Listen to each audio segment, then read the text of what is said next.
ఆయన మనలను అంధకార సంబంధమైన అధికారములో నుండి విడుదల చేసి తాను ప్రేమించిన తన కుమారుని యొక్క రాజ్య నివాసులనుగా చేసెను. ఆమేన్. ప్రభువునందు ప్రియ సహోదరి సహోదరులారా, యేసుక్రీస్తు నామములో మీ అందరికీ శుభాలు తెలియజేస్తున్నాను. ఈరోజు దేవుడు మనకిచ్చిన అమూల్యమైన మాటను బట్టి యేసుకి థ్యాంక్స్ చెప్తామా.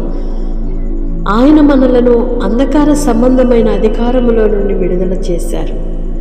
అంతేకాదు, తాను ప్రేమించిన తన కుమారుని యొక్క రాజ్య నివాసులనుగా చేశారు.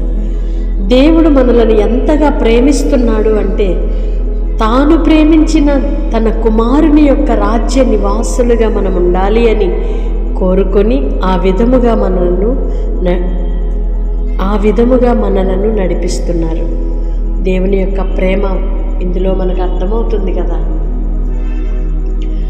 కనుక ప్రియ సహోదరి సహోదరుడా, విడిచి వచ్చిన అంధకార క్రియలలోనికి, నిష్ఫలమైన వాటిలోనికి వెళ్ళక, దేవుడు మనలను దేని కొరకైతే సిద్ధపరుస్తున్నాడో, ఏ రాజ్యము కొరకు మనలను ఆయుత్తపరుచుతున్నారో, దేవుని యొక్క ఆ ఉన్నత రాజ్యము కొరకు సిద్ధపడుదుముగాక.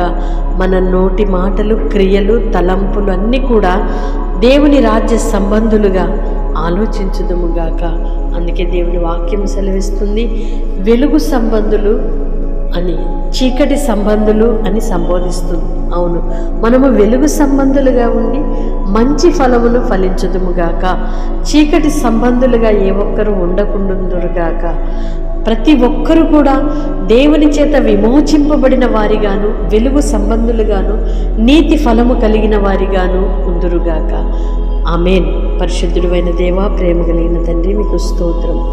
ఇంతవరకు మీ కృపలో మమ్మలను భద్రపరిచి అంధకార సంబంధమైన వాటిలో నుండి విడిపించి వెలుగు సంబంధులుగా, పరలోక రాజ్య నివాసులుగా మమ్మలను చేసుకుంటున్నారయ్యా. మీ స్తోత్రాలు చెల్లిస్తున్నాము. వ్యర్థమైన వాటి యందు మనస్సు కలిగి ఉండక నా తండ్రి, ప్రతి విధమైన వ్యర్థమైన కార్యములన్నీ కూడా యేసు నామములో తొలగించి మీ కృపలో భద్రపరచమని వేడుకుంటున్నామయ్యా. అందరైతే బిడ్డల ప్రార్థనలు ఏకీభవిస్తున్నారో ప్రతి ఒక్కరిని కూడా మీరు దీవించండి, ఆశీర్వదించండి. వెలుగు సంబంధుల వలె మీరు మార్చండి నాన్న. మంచి ఫలమును ఫలించే బిడ్డలుగా చేయండి ప్రభువా. మీ సాక్షులుగా జీవింపచేయమని వేడుకుంటున్నాం. వారు ఏ అంధకార సంబంధమైన కార్యాలలో చిక్కుబడి ఉన్నారో ఇప్పుడే విడుదల కలుగునుగాక. చీకటి కార్యములని తొలగిపోవునుగాక. మీ కృప దయచేయమని, ప్రతి బలహీనతల నుండి విడిపించి నెమ్మదిని, ఆరోగ్యమును, ఆనందమును కలుగు చేయమని యేసు నామములో ప్రార్థిస్తున్నాను తండ్రి. ఆమేన్. దేవుని కృప మీకు తోడై ఉండి వెలుగు సంబంధుల వలె మార్చి ఆయన ఘననామానికి సాక్షులుగా నిలుపునుగాక. తప్పకుండా ఇతరులకు షేర్ చేయండి.